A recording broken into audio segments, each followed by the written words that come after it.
So welcome to another deep dive. Today we're going to be looking at something pretty unsettling. Oh, yeah. It's dark money and how it's impacting democracy around the world. Yeah. So to guide us through this, we have Peter Georgson's book. It's called Democracy for Sale, Dark Money and Dirty Politics.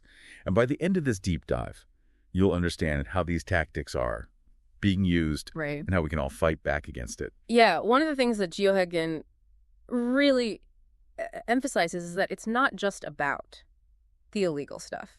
He's arguing that what's really eroding trust in democracy is the way that people are exploiting loopholes, Right. and using sophisticated strategies to manipulate the system from within. So it's like corruption, but it's happening out in the open? Yeah, it's corruption in plain sight. So how bad is it? Well, there's a study done in 2020 by Cambridge University, and they found that 58% of people are dissatisfied with democracy, Wow. particularly in the UK and the US. Oh, interesting. Yeah, and that's a pretty clear indicator that people are losing faith in the system. Yeah, for sure. And Geoghegan uses all these examples to really illustrate the problem. Like he talks in depth about British elections and how these seemingly small, sometimes legal, manipulations can have a huge impact on the outcome. One example that really stood out to me was the 2011 alternative vote referendum. Okay. And the goal was to make the UK voting system more representative. Makes sense. But there was this group led by Matthew Elliott, who's this free market advocate, and they campaigned really hard against it. Oh, so they didn't want it to be more representative? Yeah, they didn't. And their tactics were really effective, if a bit manipulative. Okay, give me an example. So they used this image of a sick child who needed a cardiac facility. Oh, wow. And the slogan was, she needs a new cardiac facility, not an alternative voting system.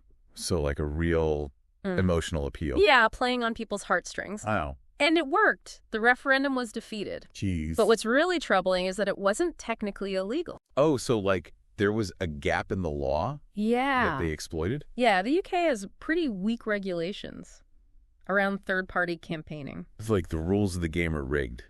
If you can just do that. Yeah, and that's one of the key points that Geoghegan makes, Okay. He exposes all these loopholes in the UK system, like how foreign entities can just funnel money into UK politics Really? through these shell companies. So they're just hiding where it's coming from. Exactly. Yeah. And it makes it almost impossible to trace the funding. So it's like a shell game. Yeah, and then there's the issue of super PACs, Mm. which you might be familiar with from U.S. politics. Yeah, I always hear about them, but to be honest, I never fully understood what they are. Yeah, essentially they're these political action committees that can raise unlimited amounts of money Okay. from corporations, unions, individuals. Wow. Unlimited. And they can spend huge amounts on advertising and other campaign activities. Oh, so they can just flood the airwaves What? with ads, Yeah. regardless of like the actual rules of the campaign. Often outside of the regulated periods. And that's legal. Well, yeah, it's a loophole. Oh, my goodness. And to make matters worse, the penalties for violating campaign finance laws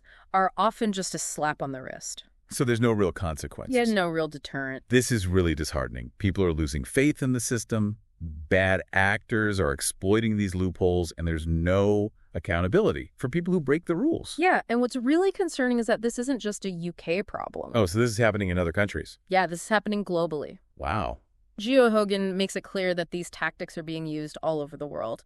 A really good example is the Cambridge Analytica scandal. Right. That impacted how many countries? 68 countries. 68 countries. That's a huge number. Yeah. So Cambridge Analytica, they harvested data from millions of Facebook users without their consent. Oh, right. And then they used that data to create these targeted political ads that were designed to exploit people's fears and biases. So it's not just about money in politics anymore. It's about the information that we're consuming. Yeah. And how it's being shaped by these hidden forces. It's like, do we even have control over our choices anymore? That's a valid concern. And this leads to Geoghegan's main argument, which is that our democratic systems are just not equipped to deal with these challenges of the digital age. Wow. So the rules of the game are outdated?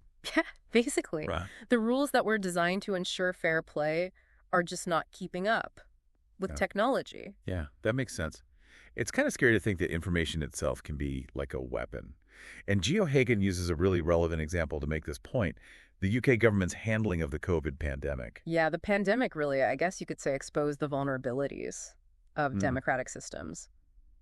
In what way? Well, particularly when it comes to cronyism and how easy it is to just shift public resources towards private interests. Okay, so how did that happen during COVID? Well, Geohagen points to the fact that billions in public contracts were given to companies that had ties to the Conservative Party. Really? And a lot of times these contracts were awarded without competitive bidding or any accountability. So it's like the pandemic created this emergency. Yeah. And all the normal rules just went out the window. Yeah, and that's what allowed this cronyism to really flourish. Can you give me a specific example? Yeah, one of the big ones is the Serco Test and Trace program. Oh, yeah, I remember hearing about that. So Serco, this company, they didn't have a lot of experience in contact tracing, Really? but they were awarded a contract worth up to £410 million.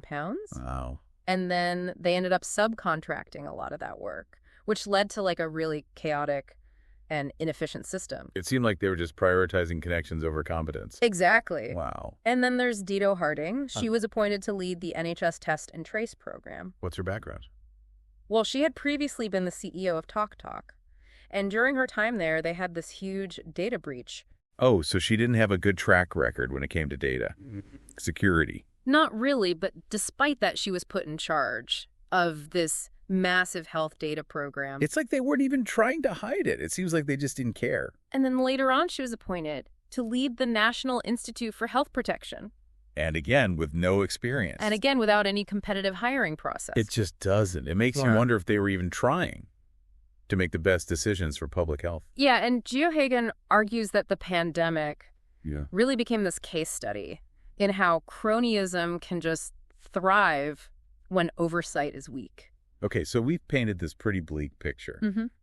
But does Geohagen offer any solutions? He does. He has this whole roadmap for what he calls the 3 R's of democratic reform. What are the 3 R's? Regulate, reform, reclaim. Okay, break that down for me. So first, he says we need stricter regulations around political donations. That makes sense. Specifically, closing the loopholes that allow foreign money and dark money to just flow in unchecked. So like shining a light on where the money's coming from. Exactly. Okay, what about reform? Well, Geohagen believes we need to update our electoral laws Okay. to reflect the realities of the digital world. Yeah, it feels like things are changing so fast that the laws can't keep up. Exactly. And one of his big things is that he wants real-time transparency in campaign spending. What does that mean? So we can see who's spending what as it's happening. Not like months later when it's too late. Exactly. Yeah, that makes a lot of sense. And he also emphasizes the need to hold social media platforms accountable. Oh, yeah, for all the fake news and disinformation. Exactly. So it's not just about money and politics. It's also about the information we consume and who's controlling that information. So that brings us to reclaim. What does that mean? Well, that's really about citizen engagement. Okay. He's saying that we can't just sit around and wait for the governments or tech companies to fix this. So we need to take action. Yeah, we need to be informed, engaged, and vocal in demanding change. So it's about empowering ourselves. Exactly. Okay, so we've talked about all these practical solutions, but Geohagen also presents this kind of radical idea from commentator Paul Evans. Save democracy, abolish voting. Yeah, it's definitely a thought-provoking idea. So what's the logic there? Well, Evans argues that we should just fund political causes directly. So basically cut out the whole election process. Yeah, the idea is that if we get rid of the need to campaign for votes, then we also get rid of the incentive for political parties and candidates to seek funding from people who would try to influence them. So instead of voting for a candidate or party, you'd be voting with your wallet. Exactly. You'd be supporting the causes and policies that you believe in. It's a really different way of thinking about democracy. It is. But does Geohagen actually endorse this idea? Well, not necessarily, but he presents it as a way to kind of spark debate and get people thinking critically. About the systems we have in place. Exactly. It makes you wonder if our current system is actually the best way to ensure a truly representative government. That's the kind of question Geohagen wants us to be asking. So it's not just about finding solutions. It's about rethinking the whole system. Yeah, he wants us to move beyond the status quo and imagine new possibilities. But how do we get from these big ideas to actual change? Well, a good starting point is to investigate your own country's campaign finance laws. Yeah. Find out who's donating to political parties and what kind of influence they might be wielding. So knowledge is power. Exactly. And then we can use that knowledge to hold our elected officials accountable. Yeah, and don't underestimate the power of just having conversations. So talking to your friends and family. Yeah, raise awareness, create a sense of urgency. Because democracy really does require active participation from all of us. Absolutely. Well, we've talked about a lot of really heavy stuff. Yeah. Hidden money, data manipulation, and all these outdated systems. It seems like democracy is really at risk. It is a pretty sobering picture. Yeah, but is there any hope? Well, I think Geohagen's main message is that awareness is the first step towards action. So the more we know about these problems, the better equipped we are to fix them. Exactly. But it also kind of makes me wonder, if the people in power are benefiting from a broken system, why would they want to fix it? That's a good point. And it's exactly why citizen engagement is so important. So it's up to us It is. to hold them accountable. Geohagen's book isn't just pointing out the problems, he's calling on all of us to become more informed and more engaged in protecting our democracies. Okay, so what can our listeners do? We'll start by just investigating further, Look into the campaign finance laws in your own country. Okay. Find out who's donating to political parties and what kind of influence they might be buying. So basically follow the money Yeah. and see where it leads. And don't forget that your voice matters. Talk to your friends and family about these issues. Right, have those uncomfortable conversations. Exactly. Because if we don't talk about it, nothing's going to change. And demand better from your elected officials. Democracy isn't a spectator sport. It requires all of us to participate. It's easy to get overwhelmed by all of this, but I think Geohagen does leave us with a sense of hope. I agree. Like there are things we can do. Yeah, the path forward isn't going to be easy. But by shining a light on these dark corners and working together to demand change, we can protect democracy. That's a good note to end on. So thank you all for joining us on this deep dive. Yeah. Stay curious, stay engaged, and most importantly, stay hopeful.